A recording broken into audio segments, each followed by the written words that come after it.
Hi guys, once again welcome back to Catalyst Study 2. It's a new video on chapter 1st, class 10, chemical reactions and equations. It falls under chemistry. Before moving into the core of the chapter, we need to know some basic concepts like what are physical and chemical changes, what are chemical reactions, what are chemical equations, and finally how these elements are existing and what are their valencies. So first of all, what are physical and chemical changes? I think you might have studied in your 9th classes. Okay, what are physical and chemical changes? Yeah, simply in scientific concept, after a change happens, if there is no change in the internal arrangement of the particles, even after one change, the constituency of one substance is the same, it is called physical change. Okay, if after a change, the constant particles of a substance is changing, or the internal arrangement is getting disturbed, one substance is getting converted to another, it is called chemical change. Now, we can see an example. For example, I'm having a piece of paper. Yeah, what I'm having a piece of paper, and I'm simply cutting this paper into two. So you can see, after cutting this paper, a change has happened, right? Okay. So the length of the paper changed, the breadth of the individual pieces changed, and the volume, the area, everything is changed. But still, it is paper, it is paper. Even after the change, the initial substance and the final substance is the same. But what will happen if I burn this piece of paper? Just imagine, I am burning this piece of paper. What will happen?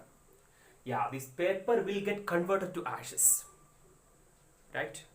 And we cannot call that ash again as paper. The constituency, the internal arrangement of the paper has changed. Means paper is converted to some other substance. It is called a chemical change. Yeah, and somehow we can convert the individual paper piece back to the full piece of paper again. But we cannot convert this ash into paper. So we can say physical changes are reversible in nature and chemical changes are irreversible in nature. And what about chemical reactions? Whenever there is a chemical change, there should be a chemical reaction associated with it. In order to understand that concept, we can consider an example. You may heard about magnesium ribbon, right? What will happen if you burn a magnesium ribbon? Okay. If you burn magnesium is kind of a metal, it's a highly reactive metal, a silverish colored metal in fact. Okay. And if we burn this magnesium, we will end up with a white powder. And that white powder is nothing else, it is magnesium oxide. So magnesium is got converted to a white colored powder. Okay, it means the substance changed. Okay, a silver colored metal is changed to a white colored powder. Means a chemical reaction happened, means chemical change happened. And what is the chemical reaction there? Okay, whenever something is burning, the chemical reaction is with oxygen. Okay, oxygen is the gas, oxygen is the gas which is helping in burning, combustion of a substance. So what happened here? In that process, the background thing is the chemical reaction between magnesium and oxygen. And how we can represent that particular process or that particular chemical reaction by means of equations. So I can represent that particular process in many ways.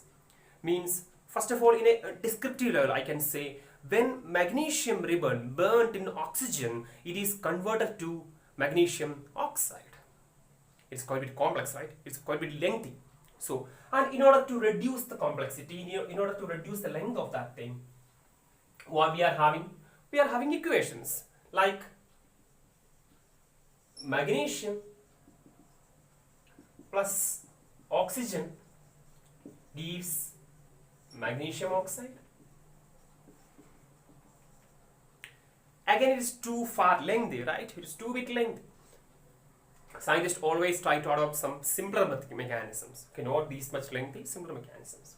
So we need to represent this particular chemical reaction with more simpler manner. Okay.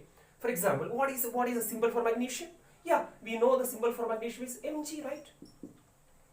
What about oxygen? Okay, don't write it as O.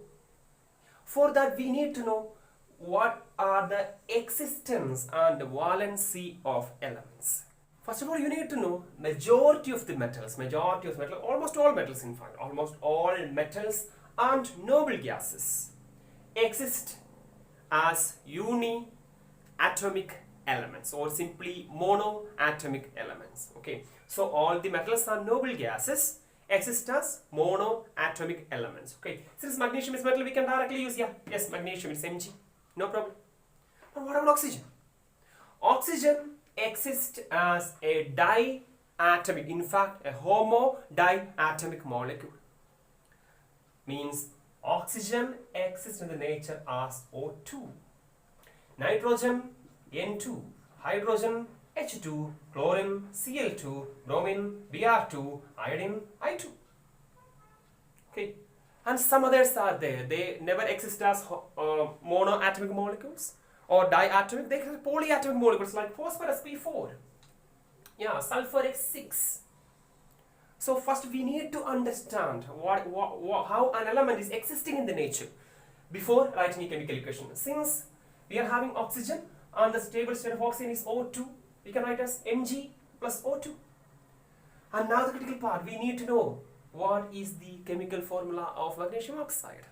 For that you have studied the concept of valency, right? In your 9th class, previous year you have studied about the concept of valency. So we know magnesium and oxygen. Never write O2 here, okay? In identifying the chemical formula or chemical composition of a substance, only write the symbol. Okay, valence of magnesium 2, valency of oxygen 2. So what it would be? It will be MgO. You can cut this thing 2 and 2. Okay, so this is our chemical reaction. Mg plus O2 gives MgO. Yeah, check one more thing.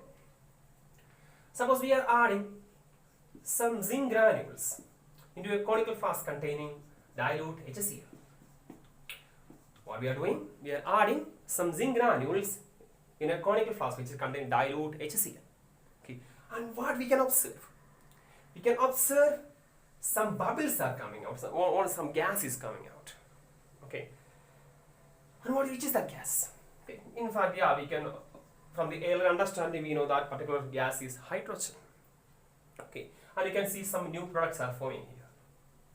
Okay, and means here when zinc is reacting with HCl or hydrochloric acid, the substance formed are zinc chloride and hydrogen.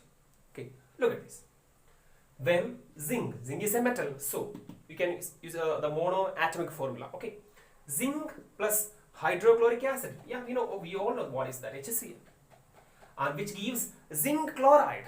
So we need to know what is the chemical formula of zinc chloride, right? Zinc chloride. Yeah, you can start by this. Zinc, Zn, and what about chlorine? Sorry, zinc and chlorine, Cl in fact. Okay. What is the valency of zinc? It is 2. Chlorine 1. Okay, how we can write the formula? Yeah, put 2 here, put 1 here. It will be zinc chloride is an Cl2 plus hydrogen. We all know the symbol of hydrogen is H, but hydrogen exists in the nature as H2 molecule. So here comes H2. So we can represent any chemical change in terms of chemical reactions. Okay. And during this chemical reaction, we can observe a particular gas is evolving. And if you touch the bottom of the flask, conical flask, you can see it is getting warming up. It is getting heated up. Means temperature is evolving, right? So whenever there is a chemical reaction, we can see, in order to understand where there is a chemical reaction happened or not, you can say if there is an evolution of gas, we can say, chemical reaction happened. If there is change in temperature, yes, of course we can say chemical reaction happened. Okay, one more thing.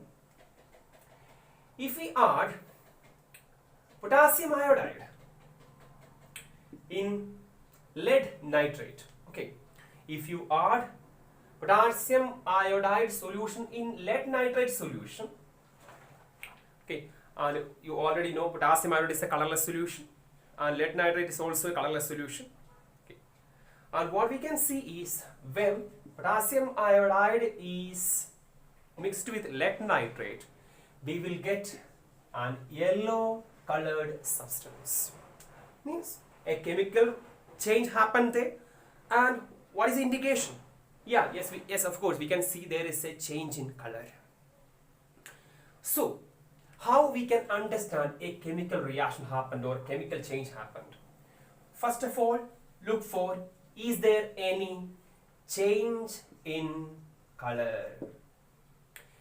If there is a change in color, chemical reaction happened. Then a change in temperature, yes, chemical reaction happened. Then in some situation, if there is a change in physical state, yes, we can say, yeah, chemical reaction happened. And if, is there any evolution of, yes, okay. And these are the indicators denoting the existence or occurring of a chemical reaction during a chemical change. The change in color, change in temperature, and sometimes the change in physical state.